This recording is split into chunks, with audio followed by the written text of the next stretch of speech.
هيوتو أحليفو زهوكم علدو يفوتوكم يزول بزحيو نجرجن هيوتو أحليفو زهبجن يلن عديتات بفلاي مالتيو زيات أني الخنس معاني نبيت كريستيان نعمنت عد حراس آتيخن نبيت كريستيان تأتيادو ملس علي تأتيادو يتأتوان نفولت عينا يأتوادين يأتوان يو كهنات صبل تنصبنا نيكم إيان زبلانا يوللو مالتيو صبو كيم بقى الحزخن خطأتوادو ملس علي تسأليهم خطأتوادو ناتدافعخن بقوريت ناترآخن ناترآنا خ عبيت እግዚአብሔር نقدس دو حماق ناتزاربنا خ عبيت أملاخ نركب دو عدات أنقالي ناخد عبيت እግዚአብሔር زقدس يلن أبلع الحاو أبلع الحافتو بزح شرحي ناقبرة ناو እግዚአብሔር بيت زعات يلن أبلع بعدمة زعاوي وعبوتات حماق نجر ناقبرة نبيت أملاخ زعات يلن زين دك توعتي ونخلاتنا زملكت مالتي ريخم إقالي شوائيو إقالي حلف حالفو سودو سوي بلعي كم زيلون كوز صلي سوات كل اليوم نقع كم إقالي زي قبر خاني إقالي بيت كريستيان أيركبن إقالي مسوات أيهبن إقالي كم زي قبرن إقالي أيصومن بورقي أيخونن بجنزب أيخونن بدومو يوزجز عنا ننحد حدنا مالتي እግዚአብሔር ንሰርሖ ህንጻ እግዚአብሔር ከመይ ገይርና ባሪያ ንብሎ ከመይ ገይርና ይቅርታ አነ ክትቀመሉን ይስከፍ የቦዳ ንብሎ ከመይ ገይርና ዘይናቱ ንህቦ ስለዚህ ሓውናን ሓፍትናን እንድሕርና መከራ ናምሽ ምቃቅ ሪኢኹም ምሰል ከይነብር ምሳና ከይበልዕ ምሳና ከይሰቲ ምሳና ኣብ ማሕበር ኣብ ቤተ ክርስቲያን ከይጽሊ ኣብ ቤተ መቅደስ ሕሉፍ ሓሊፉ ከይኣቲ ሓልፋደ ኢና ሓልፋን ወርቅ እንድሕር ረኺብኹም تحالفوا جنزب ندحر رخيوكم تحالفوا سوى ديو ندحر رخيوكم خا مولاد بركة يخونا مولاد حتياتيو مولاد رخصتيو نبي كريستيان سكع زت أمقا سكع تقولعا زت أمق أي أتوانين أبقى زاد خيدو تكهني بارخن ديلو سأبلي نتسقن ديلو بعلو أو ندو يأتيلون جنز قرمكم بعينن بإيدن جن مسوز على الله أو تفلالي على عافين 5 غيرن شفينن بعينن بإيدن مسوز قاچ الله أنا زقت منا ولا وسع عدي ولا وشتي عد مالتي دحريو مزمر عنون بيت تمرت سنوتون خوينن كنزمر عين خيلن مسقربنا ولك مسقان هذا معاست مسقنا زبلا دم الله ريخم دم ندحر قريب ناس قدس قرآن ندحر تقبل ناس كنا مسقن يبلنا عبوتاتو كوريخم حزي كابوس أبونا كواي قلاتنا جميرو قدس قرآن تقبلنا نمهر علينا بحق عدنا نمتعي قيم زبزح نمتعي قتلت زبزح نمتعي مو كريستيان أمنتي أرثوذكس خوينا نمتعي صل زبزح قربيت مس قربيت حاو مس حفتي ولد مس ولادي زخلو مكرا زخلو شجر زخلو صبابا خبابا زخلو زمصنا زلوس نمتعينا زي نستوعلو سمخا من كل ام تبوتانينا نزبوتا سمونا يا نزبيت كريستيان سمو صريحه سمخا لالينا شميناو ميبال ام تبوتانينا بيتمارا كل بوتو ماتي بزحزي ام وجرات نبرخال عند بمولنا ام تبوتانينا ببيت مارا يفلط ايش بيت مارا همين يرتمتنا لما انت تعينت تمرت قسم دسالني يرتمرت تعينت لحسقي كلينت مالتي كلينت لعوي حاخا تخبرنيك اشكالي اي بزحي ورد حنطالو ورد حنطالينا نينا مالتي سز همين يرنا لما انت تمرتي بهمي ريمو ما دس هال صبق دم تمرتي نير تمرت بتاع دس هال لما ايه تبطات بطال لما ايه بتاع تعينت جنزاوي يسيدهم لكاوز تمرتي انا كاز تمرت صبق دس لولا تمرتي بوتا بيت مارا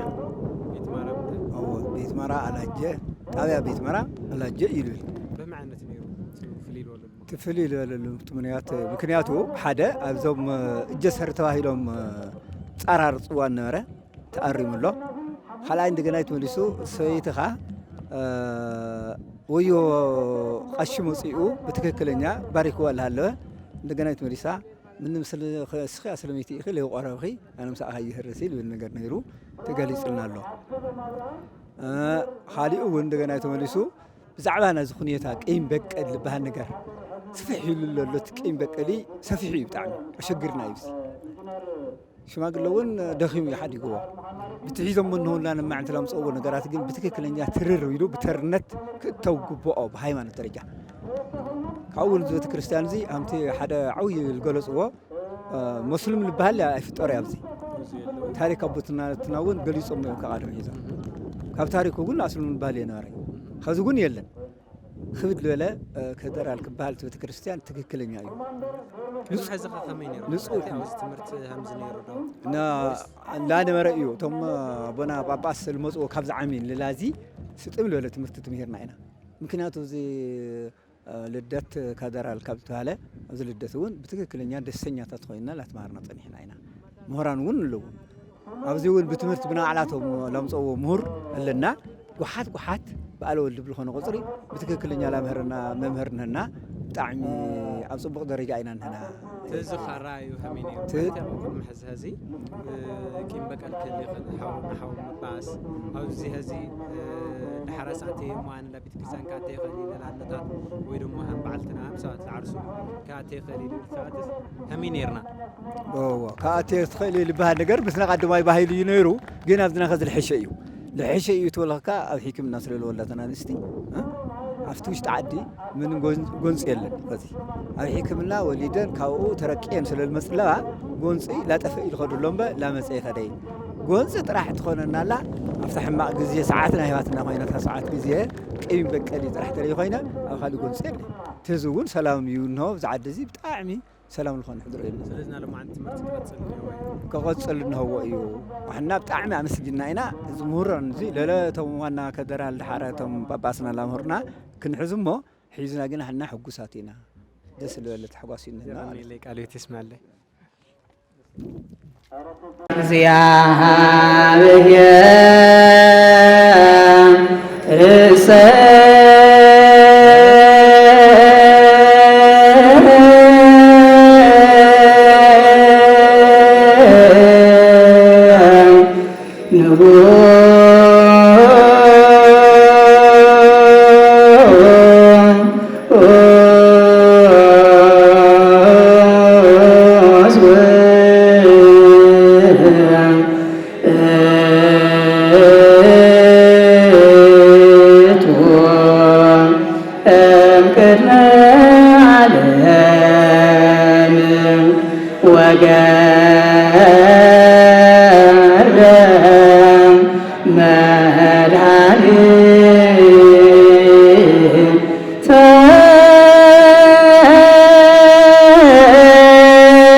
أسيرهم وسلوهم بيلاطس نتشو محلفهم هارو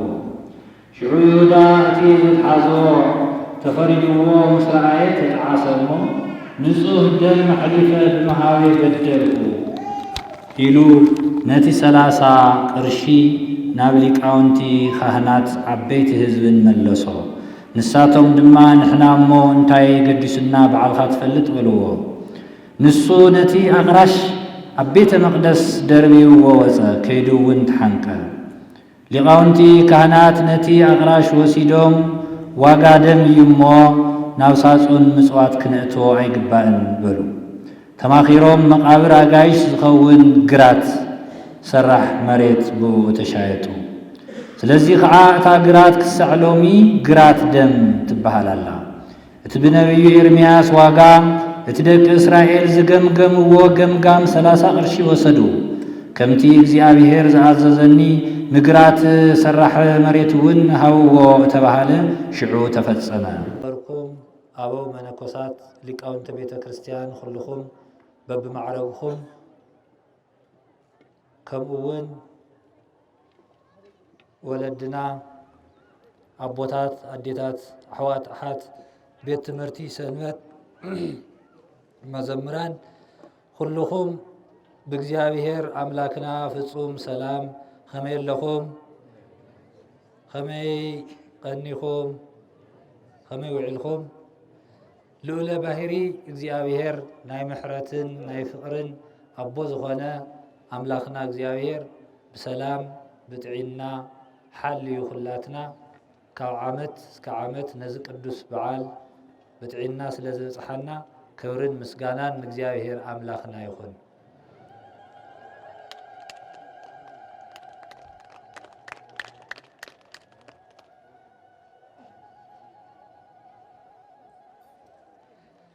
نهنسا نسبك كريستوس زتسقل نحنا قن زتسقل سلينايلو زموتا كريستوس نسبك نهاريا ناي قدوس باولوس ملختي قداماي ملختو ناب سو قرنطوس معراف حاده كاف فقدي 23 زلو هايل قال مبغسي غيرنا كنمهارينا እግዚአብሔር አምላክ ንኹላትና ሰማዒ እዝኒ አስተውዓሊ ልቦና ይዓድለና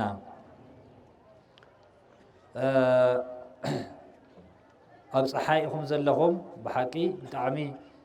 ነዊሕ አገልግሎት እዩ ድማ ትማሊ ካብ ምሸት ጀሚሩ ሙሉእ ለይቲ ሊቃውንቲ ብማህሌት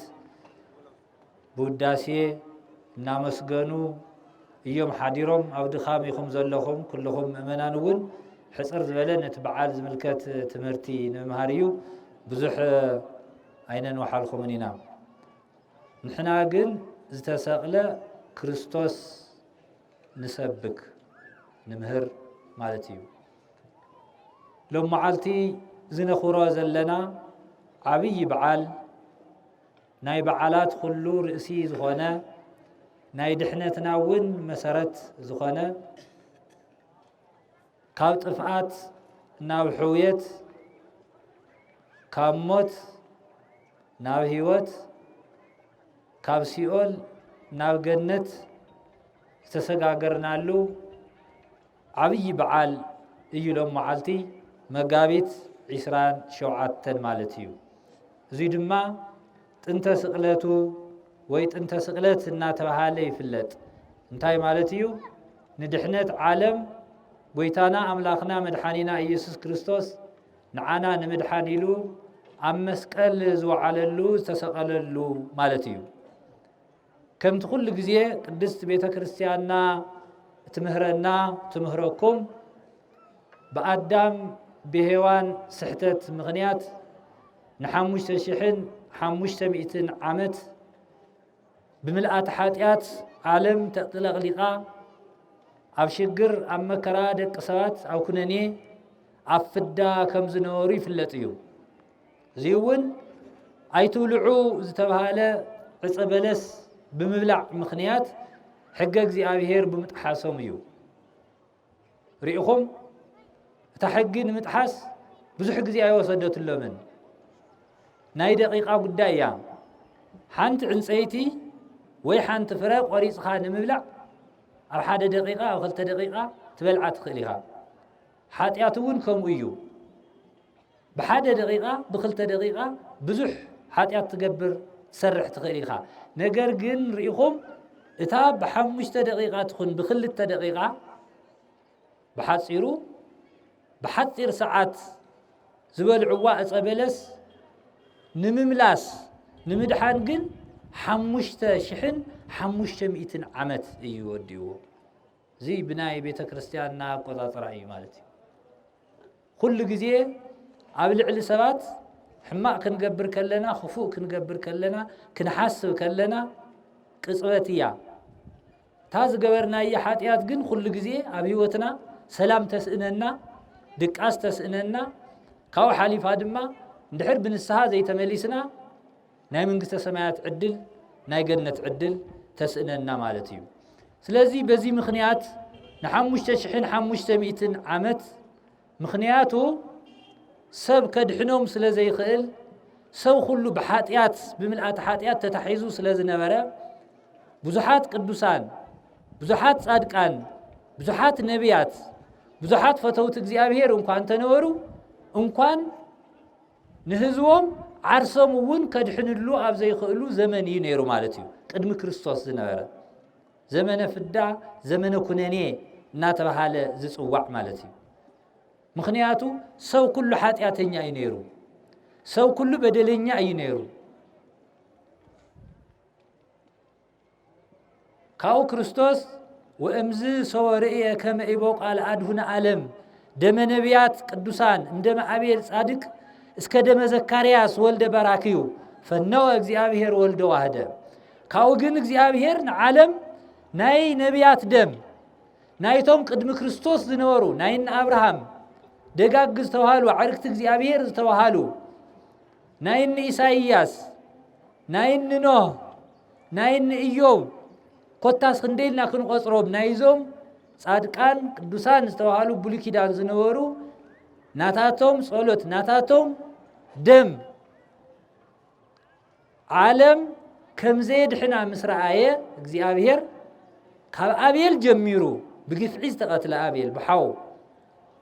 እስካዕ ዘካርያስ ኣብ ቤተ መቅደስ ተሰውአ እዙይ ኩሉ ደም እዙይ ዓለም ከም ዘየድሕን ምስ ረአየ እግዚአብሔር እቲ ሓደ ወዱ ኢየሱስ ክርስቶስ ናባና ለኣኾ ይዝብል ማለት ሪኢኹም ካው ካብ ኣዴና ካብ ቅድስት ድንግል ማርያም ካብ ስጋኣ ስጋ ካብ ነፍሳ ነፍሲ ወሲዱ ተወሊዱ ንዓና ንምድሓን ይኸው ኣብ መልዕልተ መስቀል ውዒሉ ኃጢአትና ሁሉ ኣብ መስቀል እቲ ካብ ኣዳም ጀሚሩ ን5500 ዓመት ገዚእና ዝነበረ ኃጢአት ብመስቀሉ ዝደምሰሰሉ ዘጥፋአሉ ነፃነትና ዝተኣወጀሉ ካብ እስራት ዝተፈታሕናሉ መዓልቲ ኢሎም መዓልቲ መጋቢት 27 መዓልቲ ነኽብሮ ዘለና ደስ ይበልኩም እስቲ እግዚአብሔር ዕልል ኢልኩም ኣመስግንዎ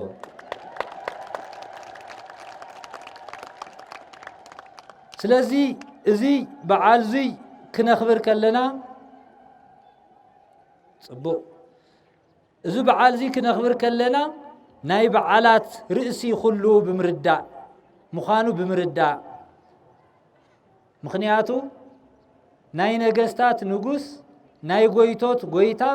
ናይ አማልኽቲ አምላኽ ዝኾነ ኢየሱስ ክርስቶስ ዝተሰቐለሉ መዓልቲ ኢና ሎም መዓልቲ ነኽብር ዘለና ማለት እዩ እሞ ብመስቀሉ ተረሓሒቆም ዝነበሩ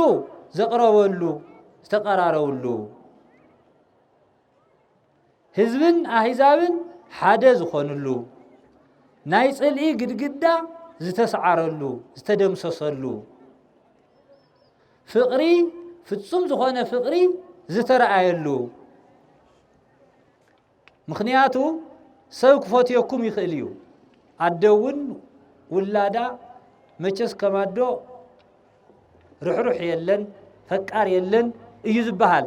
ነገር ግን ህይወቱ ኣሕሊፉ ዝህወኩም ኣለዶ ብጣዕሚ ውሕድ እዩ ይፈትወኩም እየ ዝብል ብዙሕ እዩ ነገር ግን ህይወቱ ኣሕሊፉ ዝህብ ግን የለን ጎይታ መድሃኒ ዓለም ግን ለመዓልቲ ንዓና ከይተገብአና ሪኢኹም አንሕና ጥፊና እናሃለና አንሕና በዲልና እናሃለና ስለና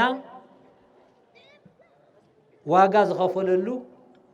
ህይወቱ ዝሃወሉ ዕለቲና ንኽብር ዘለና ማለት እዩ ንምንታይ እዩ ግን ንሱ ዋጋ ከፊሉ ምኽንያቱ አንሕና ዓርስና ክነድሕን ስለ ዘይንኽእል ወንጀለኛታት ስለ ዝነበርና ብሓጢአት ወዲ ሰብ ሁሉ ከም ትቅድም ዝነገርኩኩም ጨቂዩ ስለ ዝነበረ ማለት እዩ ስለዚ ለመዓልቲ ብጣዕሚ ዓብይ በዓል ናይ በዓላት ሁሉ ርእሲ ጥንተ ስቅለቱ ሕማማት እውን ከምቲ ኩልኩም ትፈልጥዎ ሊቃውንቲ እውን ትፈልጥዎ እቲ ዝዓበየ በዓል እዩ በዚህ አጋጣሚ ስርዓቱ ጠንቂቅና ክንፈልጦ ይግባእ ስነ ስቅለቱ ሕማማት ክነኽብር ከለና በዓለ ወልድ እመቤታችን ናይ ሚካኤል በዓል ዝተፈላለዩ በዓላት ክውዕሉ ከለው ምናልባት ሓደ ኣቦታት ኣሽዑ እውን ኣይስገድን ይስገድ እዩ ዝብል ብዙሕ ክርክር ይለዓል እዩ ነገር ግን እዚ ናይ በዓላት ኩሉ ርእሲ ስለ ዝኾነ ንበዓላት ኩሉ ዝስዕር በዓል ስለ ዝኾነ ናይ በዓላት ኩሉ ቁንጮ ርእሲ ስለ ዝኾነ እቲ በዓል ሕማማት ጥንተ ስቕለቱ ዓብይ በዓል እዩ ስለዚ ኣብ ስቕለቱ ኣብ ሕማማት እውን ብኸምኡ እዩ ዝኽበር ማለት እዩ እዚ ክንፈልጦ ክነስተውዕሎ እውን ይግባእ ማለት እዩ ስለ ዝኾነ ሕዚ ፍቕሩ ዝገለጸሉ መዓልቲ ኢና ሎም መዓልቲ ነኽብር ዘለና እዚ በዓል እዚ ክነኽብር ከለና ግን ከመይ ኢና ነኽብሮ ዘለና ሪኢኹም ሕዚ መድሃኒ ዓለም ክርስቶስ ህይወቱ ዝኸፈለ ንሓውና ንሓፍትና ንዓብይ ንንእሽተይ ንመናእሰይ ንህፃናት ንደቂ ኣንስትዮ ንደቂ ተባዕትዮ ንኹሉ ኣብ ዓለም ንዘሎ ወዲ ሰብ እዩ ዋጋ ዝኸፈለ ማለት እዩ ኣብ ቀዳማይ ቆሮንቶስ ምዕራፍ 5 ካብ ቁፅሪ 7 ከምዚ ይብል ድሕሪ ሕጂ ግን ነዚ ሓዲስ ብሑቕ ወይ እርሾ ክትኾኑ እቲ ኣረጊት መዋኽዕቲ ማለት እዩ እርሾ ማለት ብዓድና መዋኽዕቲ ዝበሃል ማለት እዩ እቲ ኣረጊት ዝኾነ እርሾ ወይ መዋኽዕቲ ግን ካባኹም ኣርሕቑ ምኽንያቱ ገና ቅጫ ኢኹም እሞ ፋሲካኹም ክርስቶስ ድማ ተሓሪዱ እንድዩ ስለዚ ሕዚ በዓልኹም ግበሩ እቲ በዓል ግን ክተኽብርዎ ከለኹም ብሓቅን ብንጽህናን ብዘለዎ መዋኽዕቲ ይኹን ደኣምበር በቲ ኣረጊት መዋኽዕቲ ብሓጢኣት ብኽፍኣት ክኸውን ኣይግባእን ይብለና ማለት እዩ ሪኢኹም በዓልና ክነኽብር ከለና እዚ እዩ ክንዝክር ዝግባእ ንምንታይ ኢና እዚ ዘምፃእናዮ ናይ በዓል ኣኽበርቲ ኢና ግን በዓልና ብመንፈሳዊ መንገዲ ብኸመይ ነኽብሮ ኣለና ንኣብነት ክርስቶስ ዝሞተሉ ደሙ ዘፍሰሰሉ ስግኡ ዝቆረሰሉ ሓውናን ሓፍትናን ብምኽባር ብፍቕሪ ዲና ነኽብሮ ዘለና ወይስ በቲ ኣረጊት ባህሊ ዝተባሃለ ኣከባብራ ሕዚ ኣብዚ ዘለና ኩላትና ጻዕዳ ተኸዲና ማዕሪግና ባህልና ሓሊና ነኽብር ዘለና በዓል ብሓቂ በቲ ሓድሽ ዝበሎ መንገዲ በቲ ናይ ክርስትና መንገዲ ኢና በዓልና ክነኽብር ዝግባአና ማለት እዩ ንኣብነት ኣብዚ ኣብ ዓድና ብባህልና ቤተ ክርስቲያን ኣዴታት ደቂ ተባዕትዮ እውን ከይተረፈ ማለት እዩ ቤተ ክርስቲያን ክንመጽእ ከለና ብዙሕ ሕግጋት ወይ ከም ባህሊ ንብሎ ንኽእል ኢና ገለገሊኡ ብጣዕሚ ንጥንቀቕ ኢና ጾም እውን ክነኽብር ከለና ከምኡ ማለት እዩ ክንጅምር ከለና ከምኡ ማለት እዩ ካብ ኩሉ ግን ኣነ ዝገርመኒ ኣዴታት ብፍላይ ማለት እዩ እዚኣ ፅን ኢልኽን ስምዓኒ ናብ ቤተ ክርስቲያን ንኣብነት ኣዳሓራስ ኣቲኽን ናብ ቤተ ክርስቲያን ተኣትያ ዶ መልሳለይ ተኣትያ ዶ ይተኣትዋን ኣብ ርሑቕ ስለ ዘለኽን እዩ ዳሕን ንፈልጦ ኢና ይኣትዋ ድየን ኣይኣትዋን የው ካህናት ጸበል ትነጽጉና እንሄኩም እየን ዝብላና ይውለሎ ማለት እዩ ጽቡቕ ቂም በቀል ሒዝኽን ከተኣትዋ ዶ መልሳለይ ተጻሊኢኹም ከተኣትዋ ዶ እናተዳፋእኽን ብጎሪጥ እናተረኣእኽን እናተረኣናኸ ኣብ ቤት እግዚኣብሔር ነቀድስ ዶ حماقنا تزاربنا خ أبيت أملاخ نركودو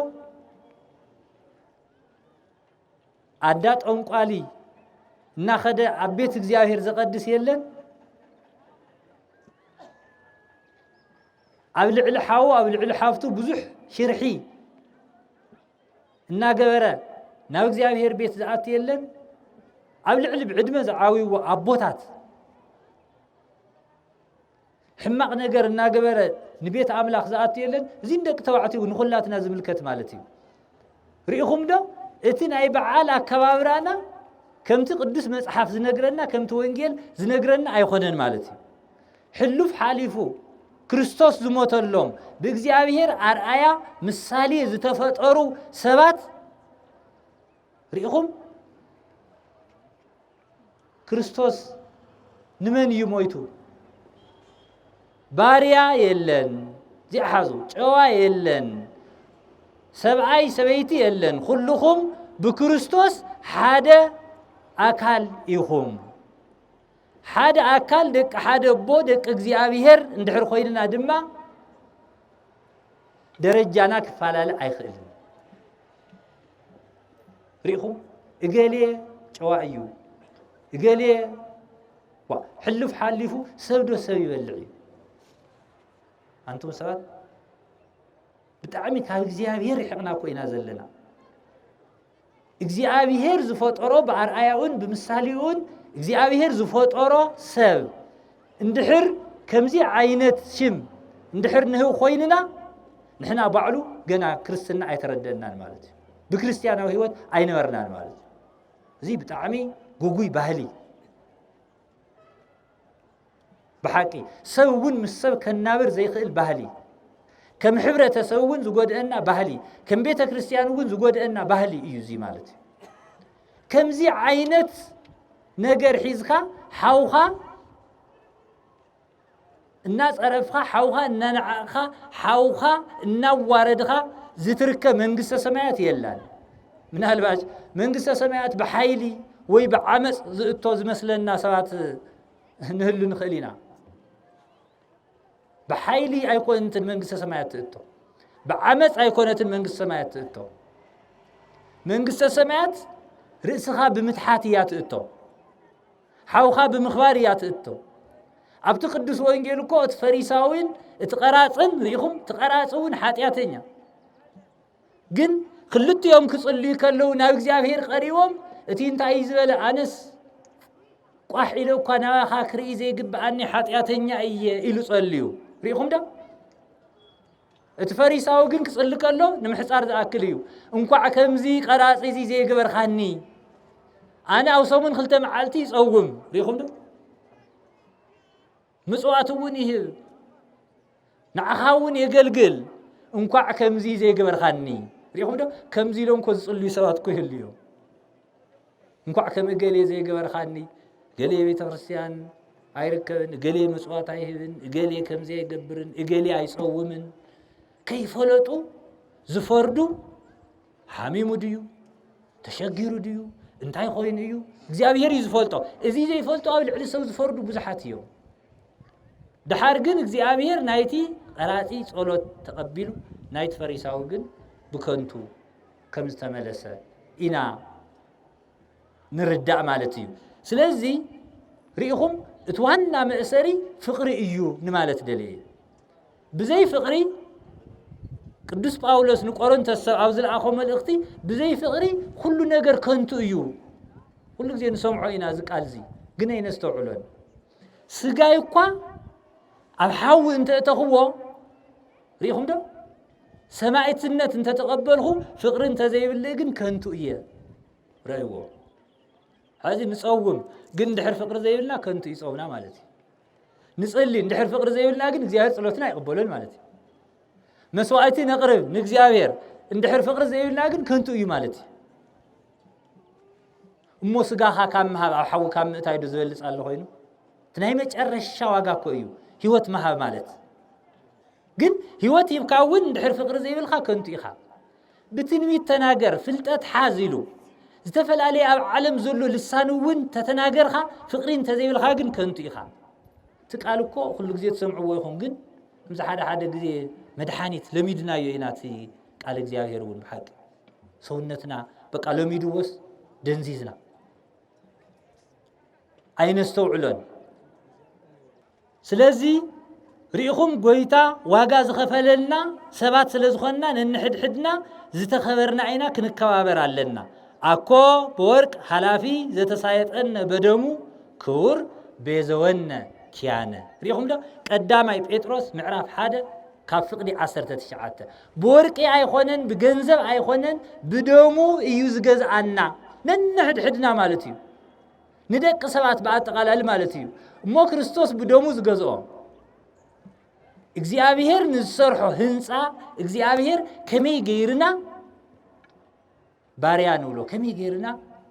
ይቅርታ አነ ክትቀመሉን ይስከፍ የቦዳ ንብሎ ከመይ ገይርና ዘይናቱ ንህቦ ريهم اتون كفاءات منافستي أبسب النحادرو ننحد حدنا نكين السمامع ننحد حدنا بسلام نكين نبر زقورو وقيو ازي ناي سيطان شرحي ناي سيطان سلت اي مالتي مبر ناي بيتا كريستيان استمهرو عبزخونه يخون بوتا تمرتا بيتا كريستيان ايطيرن مالتي سلازي عن حنا نحر ناي كريستوس سعابت خوينا كريستوس هزبن احزابن اندي حادة زقبره مس قرص انديزو على مس حاتياتنياتات انديزو على مس حمومان انديزو عز نبره ريخم ده ان حنا جن شعوذ نور فريساويان بحقي إنا نمثل زلنا مالتي مخنياتو بزيل نجر او هيوتو بزيل نجر يوم سقيلمو جبنو انتاي نيرو حدا ببوليتيكا يوم حماق شم يومو عرسو نغوسيه يبليو ريخم ده زبل مالتيو ازيون كما يبلن نسو مدراوي نغوس زيخونس سماياوي نغوسيو قال ايدما سنبت ايخبرنيو رايو ناي سنبت اكبابر ابعالون سلازي تردوم مالتيو ريخم ده سنبت مخبار صبوي ግን ተካባሩ እንተ ዘይፈልጥኻዮ ሓደጋውን አለው ማለት እዩ ፈሪሳውያን እኮ ሰንበት የኽብሩ እዮም ነይሮም ግን ተከባብራ ንሱ ዝምህሮም ዝነበረ ንሱ ዝነግሮም ዝነበረ ስለዚህ ተቀበሉ በግቡእ ስለዚህ የኽብሩዎ መጨረሻ ንጥፋት ኮይኑዎም ማለት እዩ ምክንያቱ ሰንበት አይኽብርን ኢሎሞ ንሱ ግን ናይ ሰንበት ጎይታ ሰንበቱን ዘኽብር ሕግውን ዘኽብር እንዲያም ኦሪትን ነቢያትን ክስዕር ዝመጻሁ አይኮንኩን ክፍጽሞም ደአምበር ዘለሪሁም بزي اللي يوم سويلهم دحر سالساي دما عرسو እግዚአብሔር ይብልዩ سو አምላኽዩ ንጉስዩ ናይ ነገስታት ንጉስዩ ናይ አማልክቲ አምላኽዩ ትክክልዩ عرسو እግዚአብሔር ይብልዩ ብዝብል በዚ ዝመሳሰሉ ነገራት حقነት ዘይብሎም በዚ ምክንያት እዮም ሰቂሎም ማለት እዩ ስለዚህ ሓውናን ሓፍትናን ندحرنا مكرا نامش مقاق ريهم مسال كي ينبر مسانا كي يبلع مسانا كي يستي مسانا أم محبر أبيت كريستيان كي يصلي أبيت مقدس حلوف حالفو كي يأتي تماهيرو تملكعي أماليو كهنت تقبلوس بيت كريستيان ون كي يأتي زيابير ون كي يقلقل نقبر ندحر خوي الناس عن حنا كريستيان دينا زي نقبر أبلعد እግዚአብሔር ዘኽወሮ እግዚአብሔር ዝፈጠሮ ስጉ ዝቆረሰሉ ደሙ ዝፈሰሰሉ ሰብ አይኮነን ማለት ዲዩ ስለዚህ ሰብ ክቡር እዩ ሎሙ ግን ሪኹም ኣብ ጎደናታት እኳ ክንኸይድ ከለና ዝወደቀት ገንዘብ ዝወደቀት ዝኾነት ነገር እንድሕር ረኺብና ንሓልፋዶ ምእመናን ንሓልፋዶ ይንሓልፋን ኣለኹም ዶ ወዲ ንሓልፋዶ ይንሓልፋን ورق እንድሕር ረኺብኩም ተሓልፍዋ ገንዘብ እንድሕር ረኺብኩም ተሓልፍዋ ሰብ ወዲኡ እንድሕር ረኺብኩም ኸ ተልዕልዎ ዶ ብሓቂ እንዲያውም እሱ ወቂዕዎ ክበሃል እየ ኢልና እውን ሓሊፍናዮ ንኸይድ ንህሊና ማለት እዩ ርኢኹም ዶ እሞኮ እቲ ሰብ ማለት እኮ ካፍቲ ወርቅ ንላዕሊ እዩ ከምቲ حز قلص خلكم مالتيو مخنياتو بورق زي خونس بديامند زي خونس ببر زي خونس بمليونات ገንዘብ زي خونس بدم زتجزأ ايو اتسب تحفتي اتحاو مالتي ስለዚህ እግዚአብሔር ክንዱዚ ይዘኽበረና ማለት ሪኹም ሓደ ሓኪም ክሕግዘና ይኽእል ክረድአና ይኽእል ክርሕርሐልና ይኽእል ዋላ ናዲኡውን ማለት እዩ ነገር ግን ህይወቱ ክህብ ዝኽእል ሓኪም ኣሎ ዶ የለን አይ አነ ኩሞትሞ እንስሳት ድሓን ዋላ ናዲኡ ማለት እዩ እንደ ሓኪማት አለው ከምኡ ዝብሉ የለውን መቸም ስለዚህ ክርስቶስ ግን ሪኹም ዶ ንሱ ሞይቱ ንዓና ህይወት ዝሃበና እዩ ማለት እዩ ስለዚህ ናይ ሎም መዓልቲ በዓል ናይ ፍቅር በዓል ሰላምና ዝተዓወጀሉ ናይ ነፃነት በዓል አንሕና ድማ ሰዓውቱ ከም ምዃንና መጠን ነቦታት ነዴታት ናሕዋት ንኣሓት ሪኹም ሰላም ንእውጀሉ ፍቅርና ንገልጸሉ ندق سباتون خورات مخانم بتحتنا نرئيلو بعال ايو مالتي لذي ابزي عبي بعال كنا خبر كلنا زي نحاسبنا اينا نخبر مالتي ريهم بزي اقاطامي منال باج حدا مچم ابزي مسهزنا عندنا عبينا بزح نغراتي خا تسمع دقن استيو وليدن ريخم هزان ولعا وليدن اكو نسخي يقرتا رخصتي يخزول ونالو ولا كهنات مالت اغلغلتي مالت زي غيغاي هم اي بحالن مولاد ولدنا እግዚአብሔር በረከትዩ رخصت አይኮነን دحر نمنتاي تتبهاله مسقلون አይተሳለምን እትዝወለዱ خيوውን እስላማ እዩ አይበሃልን እዩ ገና ስለዚህ ተጠመቀ ይንበር ወየሎሙ ኮይንበር ቀደም ወለድናኮ ካብ ሓዳሮም ጀሚሮም ካብ ንእስነቶም ጀሚሮም በቅዱስ ስጉኡን ክቡር ደሙን ኮዮም ዝነውሩ ቅዱስ ስጉኡን ክቡር ደሙን እናበልዐት እናሰተት እናቆረበት ትነብር ሞ ክርስቲያን ናይ እግዚአብሔር መሕደሪ ዝኾነት ትቆልዓ እቲ ምግቢ ካበይ ዲዝወስዶ تسقى ودمو تات أنيسا تقرب عدو توسدو سقى ودمو نتقول عايوز حن سقاو مقبت رح ديو أما هسأن خوين زمقة برخة أملاخ عيركبن إسلام أيو عيبهلن ليك أونتي تقرأي يكون ناي بزحات ليك أونتي ناي بزحات مهران نخلو نزل كبابي نإثيوبيا يخون نإرترا يخون تترف عدكو يا زكواون نايليك أونت عبدي بزحات عبيتي نايدوغا ممهران نايقني ممهران نايقوقا ممهران ناي مصحفتي ممهران زنورلو عدي حزبون زلو العدي نسخاتو من هاللخم نمنتاي كمزي يبحال نمنتاي كمزي يقبر مولاد بركه يخون مولاد حطياتي مولاد رخصتي እግዚአብሔር ብዙሑ ተባዝሑ ምድሪ ምልኡዋ ኢሉ ዝባረኾ ዝፈቀዶ አይኮነን ናብ ቤተ ክርስቲያን እስካዕ ዝጥመቃ እስካዕ ተቆልዓ ዝጥመቅ አይኣትዋን እዩ ኣብ ገዛ ደኣ ኸይዱ ትካህን ይባርኽ እንደሎ ጸበል ይነጽግ እንደሎ ባዕሉ ኣው እንዶ ይኣትየሎን ትካህን አይናቱን ሊና تبارك الله ننجزين ملس لي كانت تبارك الله ندا أي تبارك الله نن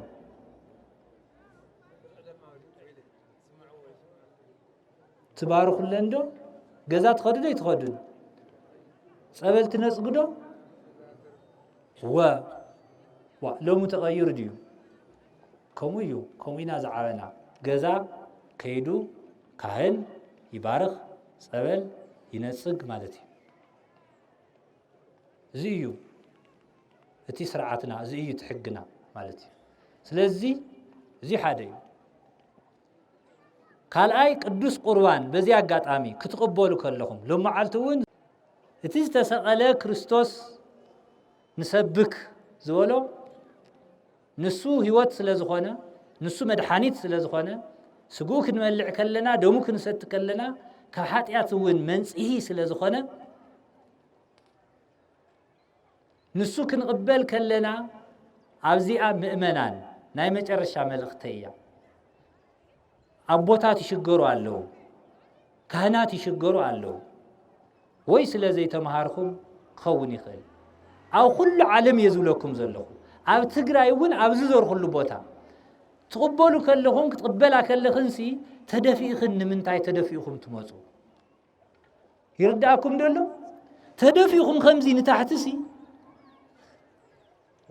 ከመይ ገይሮም እዮም ከቕርቡኹም እቶም ካህናት ንታሕቲ ተደፊእኹምስ ርእስኹም ኮይኹም ትብዎም ዘለኹም ንላዕሊ አንቃዕሪርኹም ኣፍኹም ከፊትኹም ኣሜን እናበልኹም ኢኹም ትቕበልዎ ዝግባእ ትስጋ እንደምን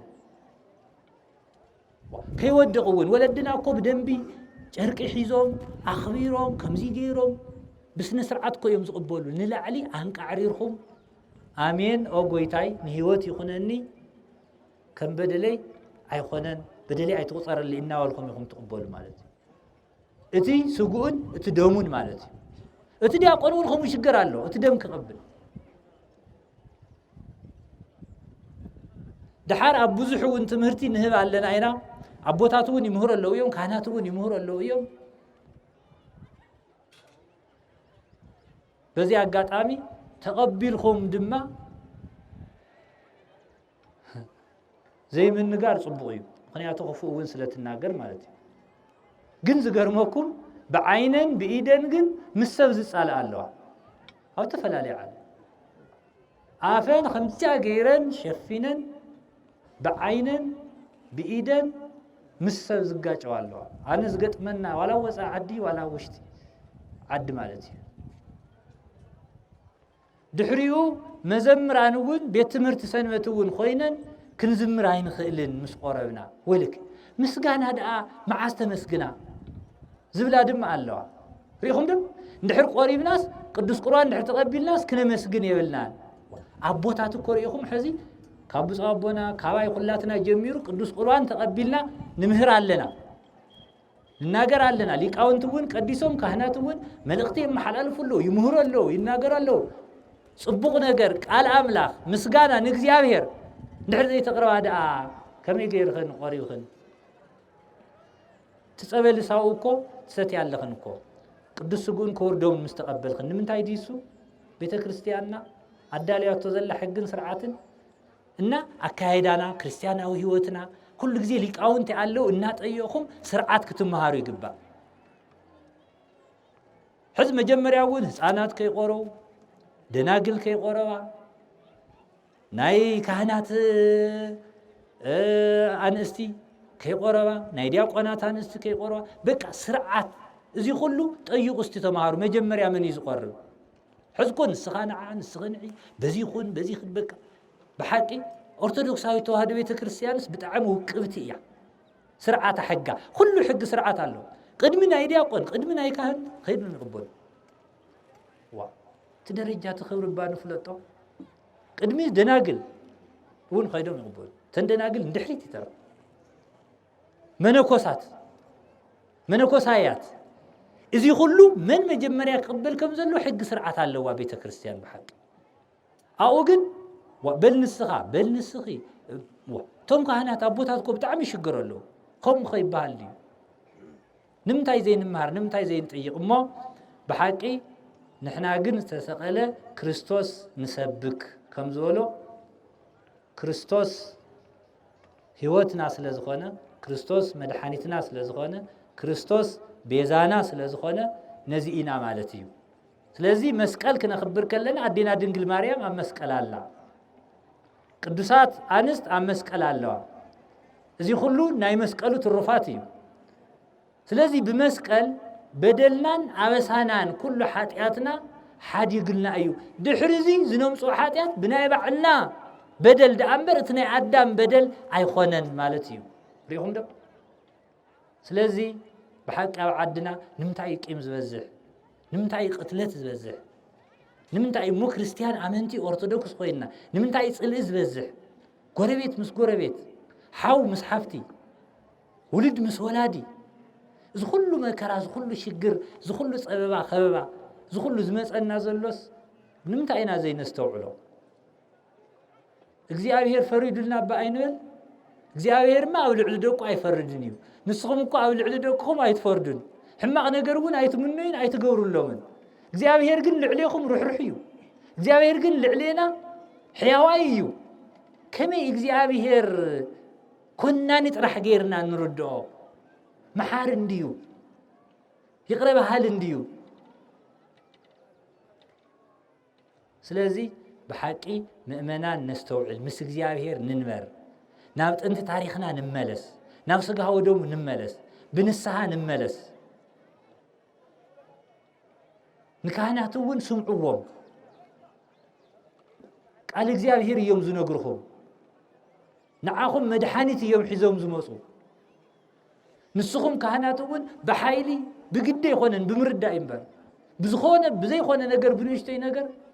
ኣውጊዘካ እናተባሃለ ኣብ ክንደይ ምእመናን እስካዕ ምቅታል ዝወፅሑ ምእመናን ንፈልጥ ኢና ኣብዚ ከባቢ እኳ ማለት እዩ ብሓቂ ንካህን ትፈልጡ ኢኹም ኩልኹም ማለት እዩ ቅድሚ ብዙሕ ዓመታት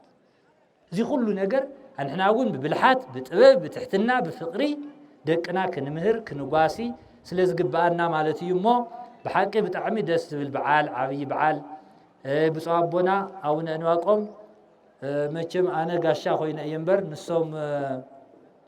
ክምህሩ እዩ ዝግባእ ነይሩ ነገር ግን ንዓይ ንጋሻ ሂቦም ኣነ ድማ ቤተ ክርስቲያንና ከም ዝትምህረና ኩሉ ግዜ ካብ መስዋእቲ ምእዛዝ ይበልፅ ብዝብል እዩ ስለዚ እዚ ዓብይ ካቴድራል እዚ ኣብዚ ቦታ እዚ እሞ ብሓቂ ከተማ እኳ ኣይኮነን ዝሰርሑ ከምዚ ገይሮም እዚ ከባቢ ንክኸብር ዝገበሩ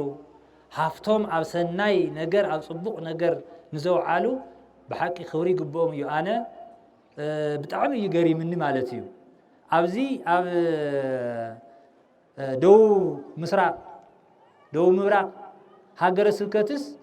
እቲ ዝዓበየ ካቴድራል እዩ እንተባሃለ ምግናን ኣይኮነን እሞ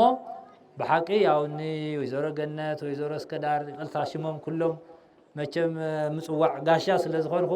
ኣይፈልጥን እየ ግን ነዚ ዝገበሩ ነዚ ቅዱስ ዓላማ እዚ ሓደ ግዜ ዕሊል ኢልኩም እግዚአብሔር ኣመስግኑ ብሓቂ ሪኢኹም መንፈሳዊ ቅንኣት እዩ ሃፍቶም ካብ ካሊእ በዚሑ ኣይኮነን መቸስ ካልኦት እውን ክህሉ ይኽእሉ እዮም ከምዚ ዝገበሩ ኩላትና ድማ ብዓቕምና ንሊቃውንቲ ናይ ኣብነት ትምህርቲ መምህራን ንፈለገ ህይወት መምህራን ናቦታት እንድሕር ብዓቕምና ንእሽተይ ኩላትና ከምዚ ሓጊዝና ቤተ ክርስቲያን ሪኢኹም ሕዚ ከመይ ደስ ይብል ሰብ በዚ ክሓልፍ ከሎ ከመይ ኩላትና ንኾርዕ ኣለና ብሓቂ ስለዚ እዚ እዩ ክርስትና ማለት እምበር ገንዘቦም ምናልባች ሓደ ሰባት እኮ ከም ዓሻሽ እውን ዝቆፅሩ ሰባት ይሉ እዮም ንእግዚአብሔር ከምዚ ዝገብር ብልሓት ዝመስሎም ጥበብ ዝመስሎም ገንዘብ ምእካብ ማለት እዩ ነገር ግን ናይ ሰማይ ቤቶም እዮም ሃኒፆም ዘለው ኣነ ብሓቂ ብጣዕሚ ተሓጒሰ ብጣዕሚ ኮሪዐየ ዝዓብይ ካቴድራል እዚ ኣብዚ ቦታ እዚ ብምስርሖ እዚ እዩ እውን እምበር ቦታ ክትውለደሉ ጥራሕ ኣይኮነን ተወሊድኻ ኣነ ወዲ ገሌ እየ ኣብዚ ቦታ እየ ጥራሕ ማለት ታሪክ ጥራሕ ምንጋር ዘይኮነስ ታሪክ ሰራሕ ምዃን እዩ ትዝግባእ ማለት እዩ እሞ ብሓቂ ብጣዕሚ ደስ ዝብል በዓል ንስኻትኩም እውን ዕድለኛታት ኢኹም ያው ክልተ ብፁዓን ኣቦታት ብዙሓት ሊቃውንቲ ዘለውዎ ዓብይ በዓል ሕጉሳት ኢና ንሕና እውን ብኣኻቱም ምክንያቱ ባህልኹም ሓሊኹም ታሪክኹም ሓሊኹም ትነብሩ ህዝቢ ዝነብር ህዝቢ እዩ ህዝብና ብሓቂ ማለት እዩ ብታሪኩ ዝኮርዕ ብመንነቱ ዝኮርዕ ብሃይማኖቱ ዘይደራደር ህዝቢ እዩ እስካዕ ሕዚ እውን ብዙሕ ሕውስዋስ ካሊእ እምነት ዘይብሉ ህዝቢ ናይ ኣቦታቱ ናይ እየታቱ ሃይማኖት ባህሊ ታሪክ ሓልዩ ዝነብር ህዝቢ እዩ 30 ዓመት ዝገደፍናዮ ከም ዘሎ ኢና ንሪኦ ዘለና ኣዴታትና ኣቦታትና ኩልኩም ማለት እዩ እሞ ድሕሪ ብዙሕ ግዜ ብምርኻብና ብሓቂ ብጣዕሚ ኢና እግዚኣብሔር ነመስግኖ እግዚኣብሔር ነዚ ዘብፅሓና ዝተመስገነ ይኹን በዓልና ናይ ሰላም ናይ በረከት በዓል ይግበረልና ብፍቕሪ ህይወቱ ዘሕለፈልና ጎይታ ህይወቱ ዝሃበና ጎይታ አንሕና እውን ብፍቕሪ ናይ ኣሕዋትናን ናይ ኣሓትናን ናይ ኣቦታትናን ናይ ኣደታትናን ፀውራ ሸኽሚ ንሽከም ንክንኸውን እግዚኣብሔር ኣምላኽ ቅዱስ ፈቃዱ ይኹን እሞ ናይ መወዳእታ መልእኽተይ ፍቕሪ ሓዙ ብፍቕሪ ንበሩ ብንስሓ ተመለሱ ብስጋ ወደሙ ንበሩ ግዜኹም ብከንቱ ኣይተባኽኑ ጽባሕ ክቆርብ እየ ዛዕባ ዝቕፅል ዓመት ክቆርብ እየ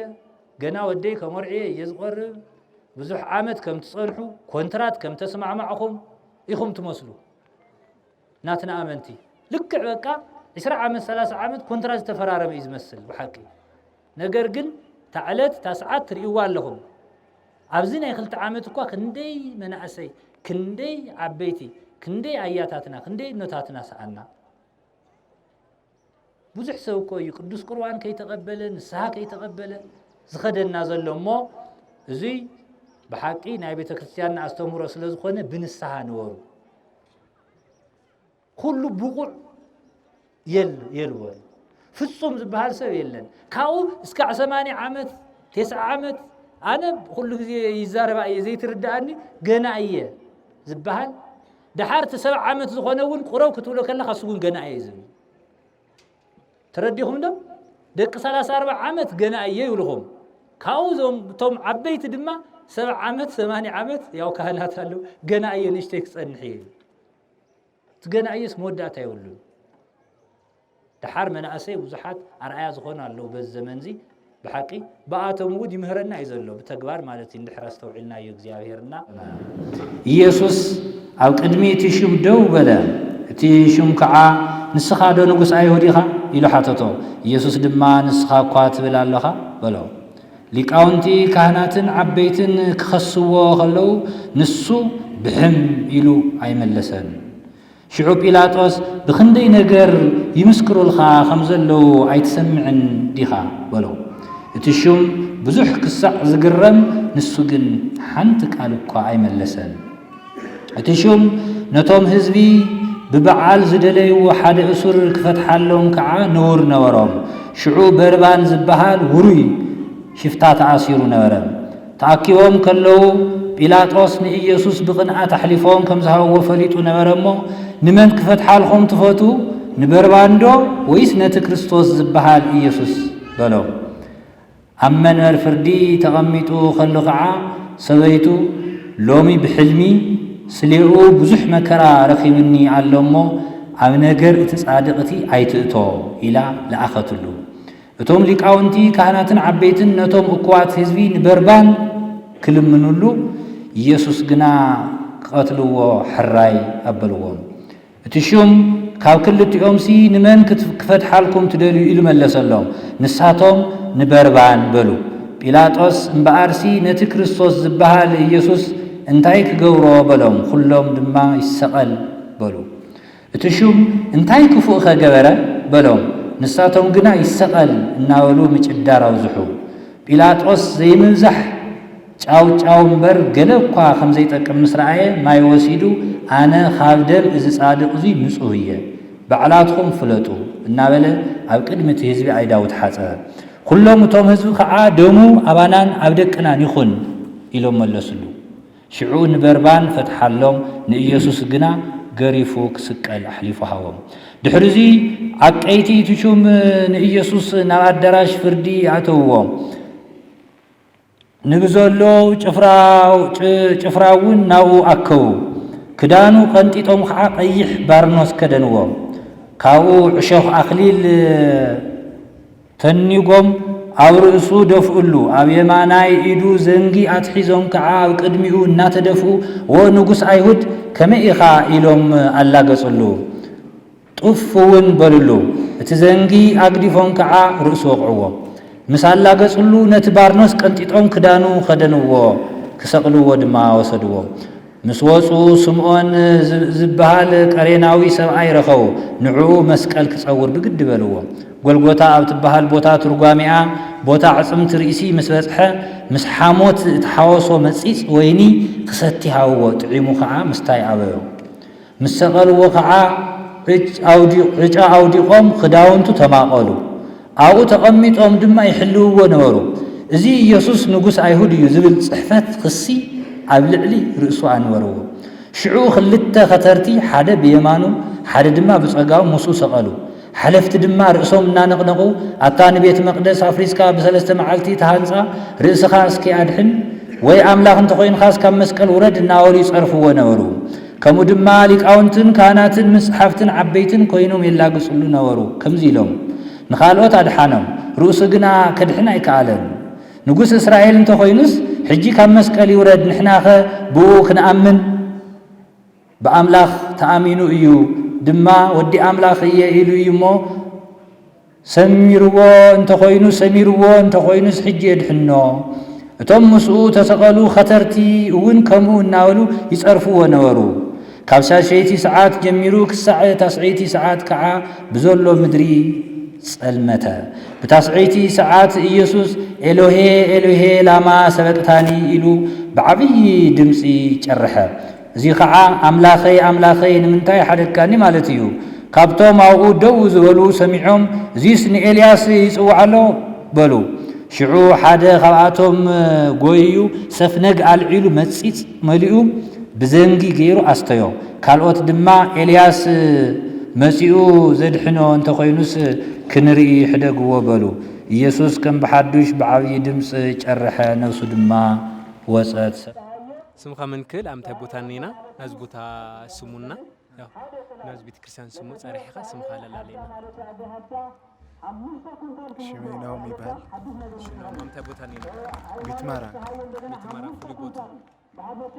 ብዙሕ ህዝቢ ከም ወጀራት ንብሎ ንኽእል ዓዲ ደሞ ንኽእል ክንጣል ንኽእል ኣብ ምንታይ ቦታ ኔና ብቤትማራ ይፈልጥ እሺ ቤትማራ ኣመይ ነይሩ ትምህርትና ልማዓንቲ እንታይ ዓይነት ትምህርቲ ቀሲምካ ደሳል ነይሩ ትምህርቲ እንታይ ዓይነት ላሕስኻዮ እንትን ፍሉይ ነጥብ ማለት እዩ ፍሉይ ነጥብ ላዕባይ ሓውኻ ተኸበርኒካ እሺ ካሊእ ኣይ ብዙሕ ወረዳ ሕንጣሎ ወረዳ ሕንጣሎ ኢና ኔና ማለት እዩ ስለዚ ሀመይ ነይሩና ልማዓንቲ ትምህርቲ ብሀመይ ርዮሞ ደስ በሃሊ ጽቡቕ ድም ትምህርቲ እዩ ነይሩ ትምህርቲ ብጣዕሚ ደስ በሃሊ ድማ እዩ እቲ ቦታ ጽቡቕ ቦታ ድማ እዩ ብጣዕሚ እንታይ ዓይነት ግንዛቤ ወሲዶም ካብዚ ትምህርቲ ኣነ ካብዚ ትምህርቲ ጽቡቕ ደስ ዝበለ ትምህርቲ እዩ ቦታ ቤትማራ ቤትማራ ኣላጀ ጣብያ ቤትማራ ኣላጀ ይብል በመይ ዓይነት ነይሩ ትፍልይ ዝበለሉ ምክንያቱ ሓደ ኣብዞም እጀሰር ተባሂሎም ጻራር ጽዋን ነበረ ተኣሪሙሎ ካልኣይ እንደገና ተመሊሱ ሰበይትኻ ወዮ ቀሺ መጽኡ በትክክለኛ ባሪክዋ ኣለሃለወ እንደገና ተመሊሳ ምን ምስል እስኺ ኣስለሚቲ ኢኺ ለይቆረብኺ ኣነ ምሳኻ ይህርሲ ልብል ነገር ነይሩ ተገሊጽልና ኣሎ ካሊኡ እውን እንደገና ተመሊሱ ብዛዕባ ናዚ ኩነታ ቀይም በቀል ዝበሃል ነገር ስፍሕ ኢሉ ኣሎ እቲ ቀይም በቀሊ ሰፊሕ እዩ ብጣዕሚ ኣሸጊርና እዩ ሽማግለ እውን ደኺሙ ይሓዲግዎ ብትሒዞም እንሆና ንማዕንቲ ላምፅዎ ነገራት ግን ብትክክለኛ ትርር ኢሉ ብተርነት ክእተው ግብኦ ብሃይማኖት ደረጃ ካብኡ እዚ ቤተ ክርስቲያን እዚ ኣምቲ ሓደ ዓብዪ ዝገለፅዎ መስሉም ዝበሃል ኣይፍጠር እዩ ኣብዚ ታሪክ ኣቦትና እውን ገሊፆም እዮም ከቃድም ሒዞም ካብ ታሪኩ ግን ኣስሉም ዝበሃል የነበረ ከዚ ግን የለን ክብድ ዝበለ ከደራል ክበሃል ቤተ ክርስቲያን ትክክለኛ እዩ ሕዝኻ ከመይ ነይሩ ንጹህ ትምህርቲ ሃምዚ ነይሩ ዶ እንዳነበረ እዩ እቶም ኣቦና ጳጳስ ዝመፅዎ ካብዚ ዓሚ ንላዚ ስጥም ዝበለ ትምህርቲ ትምህርና ኢና ምክንያቱ እዚ ልደት ካደራል ካብ ዝተባሃለ ኣብዚ ልደት እውን ብትክክለኛ ደስተኛታት ኮይና ላተማሃርና ፀኒሕና ኢና ምሁራን እውን ኣለዉ ኣብዚ እውን ብትምህርቲ ብናዕላቶም ላምፅዎ ምሁር ኣለና ጉሓት በዓለ ወልዲ ብልኾነ ቁፅሪ ብትክክለኛ ላምህርና መምህር ንህና ብጣዕሚ ኣብ ፅቡቕ ደረጃ ኢና ንህና እዚ ኻራዩ ከመይ ነይሩ ማለት ሕዚ ሕዚ ቂም በቀል ክህሊ ይኽእል ሓው ምባስ ኣብዚ ሕዚ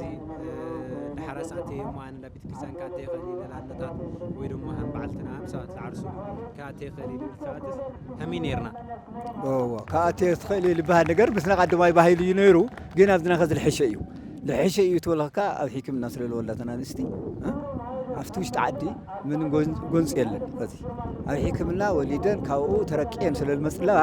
ጎንፂ ላጠፈ ኢሉ ኸድሎ እምበ ላመፀየ ከደይ ጎንፂ ጥራሕ ትኾነናላ ኣብታ ሕማቕ ግዜ ሰዓትና ህይወትና ኮይነታ ሰዓት ግዜ ቅይም በቀሊ ጥራሕ ተለይ ኮይነ ኣብ ካሊእ ጎንፂ የለን ትዝ እውን ሰላም እዩ እንሆ ብዛ ዓዲ እዚ ብጣዕሚ ሰላም ልኾነ ሕድሮ እዩ ስለዝና ሎማዓንቲ ትምህርቲ ክቐፅል እኒሄዎ እዩ ክቐፅል እንህዎ እዩ ዋሕና ብጣዕሚ ኣመስጊና ኢና እዚ ምሁራን እዚ ለለ እቶም ዋና ከደራል ድሓረ እቶም ጳጳስና ላምህርና ክንሕዝ እሞ ሒዝና ግን ሕና ሕጉሳት ኢና ደስ ዝበለ ተሕጓስ እዩ ንህና ቃልዮት ይስማለይ